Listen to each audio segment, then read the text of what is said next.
Sup Shredders, my name is Logan aka Spiderhands and welcome to SP Reviews, where today we're going to be checking out some music from an artist named Derek Lee Goodreid, and this track is titled Devil's Due.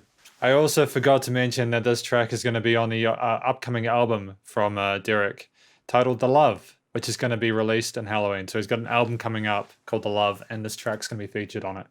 It's the music video for it. If we switch over to here, we've got music video filmed, directed, and produced by Ming Johansson at the studio of Urban Unicorns. Music by Derek Lee Goodreid, featuring Adrian Whyte on lead guitar, Stephen Donnelly on upright bass. Everyone's linked. It's fantastic, really good stuff, and mixed by Austin Hine Audio Services and the website here. Song available everywhere.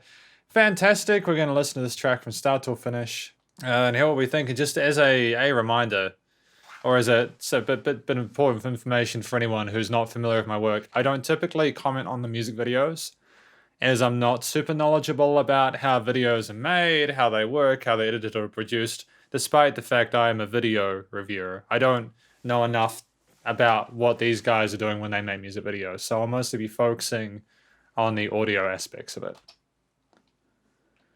Featuring Adrian Whyte on the guitar. When you make a deal with the devil, you never really know what you get. I'm liking this foley you've got of the crowd, like, kind of talking like before a song starts, and you've got to deal with the devil. Right, it's quite quiet. Nope, it's a good volume. Devil's Due, Derek Lee Goodreid. I'm just gonna make sure my YouTube isn't too quiet. No, my YouTube is fine. Okay, I'm liking the drums, the guitar, and the bass, and how they're all coming together here. There's a nice sort of 1, 2, 3 quarter note groove to it. Well, that lead guitar is scintillating, isn't it? Nice use of bends and sort of the bum bum bum. Kind of use of the blues scale, or the pentatonics at least.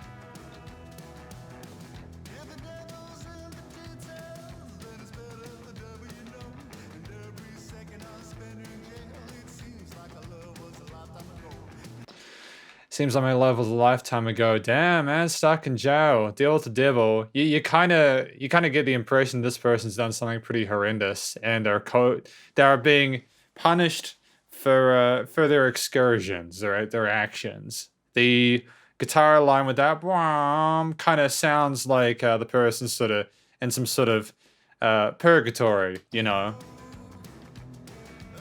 Kind of like the claw hammer or like the crab hammer claw hammer technique with the guitar. Boom, boom, boom, boom. Kind of railroad track kind of going on with those that guitar line there on the drums. I love that drum work, man. It's dope. It's really cool. It's really, really sort of slick percussion. Everything's in the right place.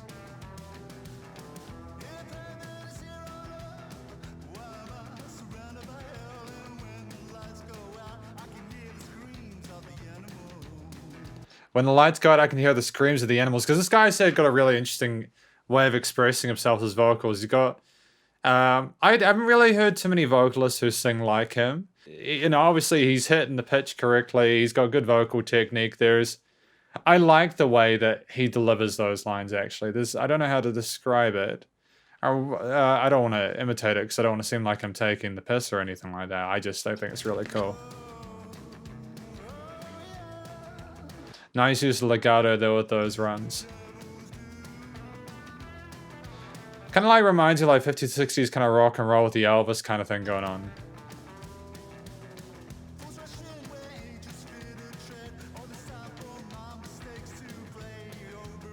I think the reason I'm thinking of Elvis because a lot of this sort of like guitar work and drum work is reminiscent of stuff from that era, although I could be completely wrong and I'm gonna get smashed for it in the comments.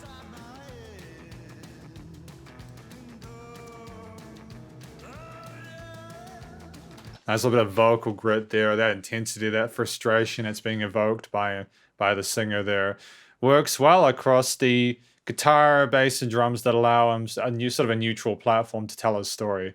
Finishing on those dominant chords there and then going back to the relative minor. Nice little bit of grit there, sizzle in his vocals. Repeating that vocal line, that hook line for effect.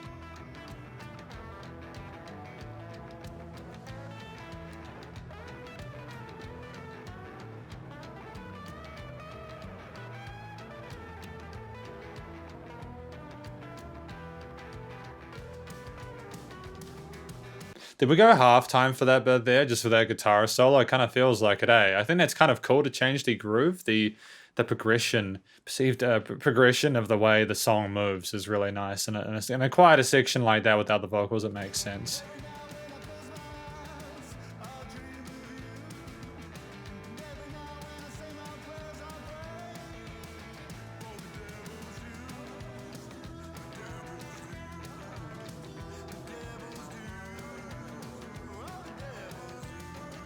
I pay for the devil's due. So I'm gonna have to go back in the song, like just confirm exactly what he did to get in this position where he couldn't be with that person anymore.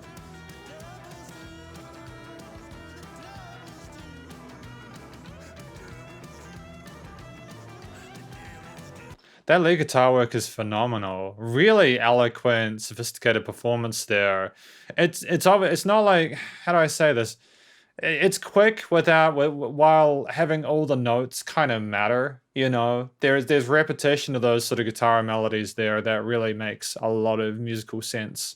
It's not just all sort of going in a random direction. It's in a pitch. The rule of fourth harmony is being applied here. He's above like the rhythm guitar and bass and drums and all that.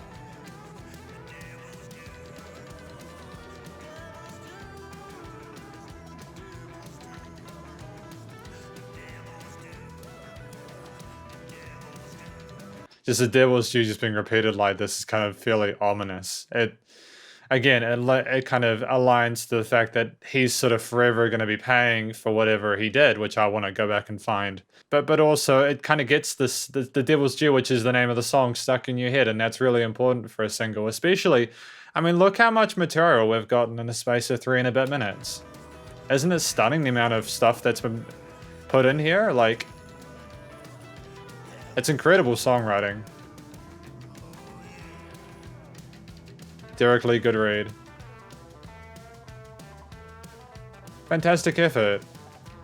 Oh, right. So there is a real kind of 50s vibe to the way this music has been written, judging from like the aesthetic within that thumbnail. That's cool. I dig that. I'm rolling with that. What is this? That's kind of trippy and very kind of scary, isn't it? Oh, and it's done. Yeah, that was a very kind of competent blues, rock and rollish kind of track there. Lots of the kind of guitar lines that you'd expect, lead guitar lines coming in and out. The vocalist was center stage for the most part, and very interesting to listen to. Singer was very charismatic, actually. I thoroughly enjoyed listening to his vocal performance. Again, all the notes were hit. He had great technique, and there was that emotional delivery, the emotional content within the lyrics was applied correctly. You know, he emoted well, and it was a very professional performance all around. I also can appreciate how things were carried in regards to. I can appreciate how things were carried in regards to the recording, mixing, and mastering. All the different instruments sounded like they were professionally recorded. You know, the mixing and mastering was pretty spot on. I'm wondering if YouTube has like lowered the volume of this video a little bit, because it sounds like this track has been mastered, but it seems quite quiet. Usually at like 33, there is a bit more sort of like volume coming through my headphones, but I think it may just be because of YouTube. Because I can tell like from the EQing and compression decisions I could hear, this sounded like something that like a really strong independent label would put out. Like one that's, like those independent labels which are basically doing just as well as a major, or you know what I mean? Like that's kind of the tone I got from this. I'm really impressed. I'm just going to listen through that first verse again, see if I can figure out exactly what went wrong. So he's talking about how the mistakes are playing over and over, why he's surrounded by hell, all the noises he can hear. It evokes very strong imagery. These lyrics are really well crafted, and the story that's told is fantastic.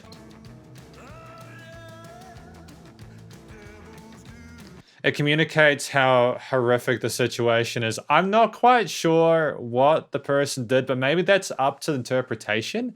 Maybe it's maybe the point is that you imagine what occurred for him to be stuck in purgatory like that. That's the best way I can sort of approach it, unless there's something else.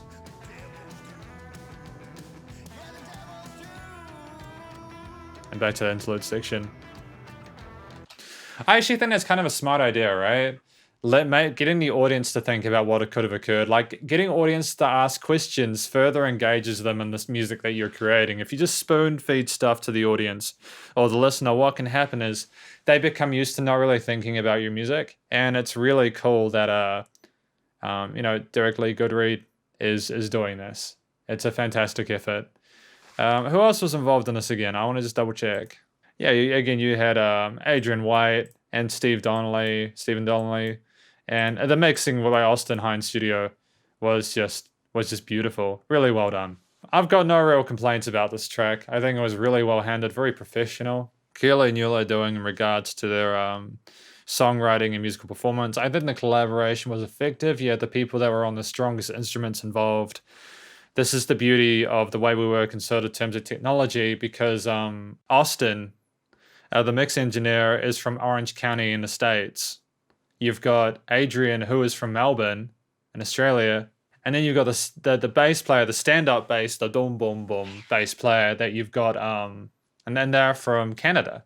And it's just wild that you can get so many people involved in a project like this. It's so cool that you can get so many people involved in a project like this, and that it works out as well as it did. Again, fantastic. Well done to everyone involved.